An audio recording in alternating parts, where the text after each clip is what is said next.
Жумагүл Баркта Басовадан чырк этме ичик окуп аудиолоштурган Жылдыз Турсунбаевна. Чарчап диванга жата кеттим. Үйдө эч ким жок.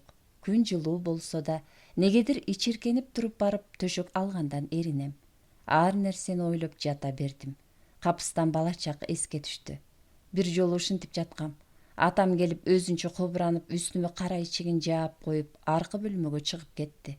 Ошондогу ичиктин жылуулугу. Атамдын жыты синген ичикти жыттап, рахаттанып жатып уктап калыпмын.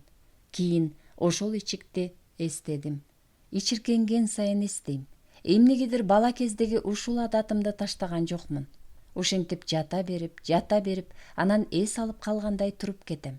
Бир гана айырмасы, азыр ал ичик, ал эле эмес атам, санасы жок балалык кез да кумга синген суудай болуп жок болушту. Ал эми менин ушул адатым калбас болду.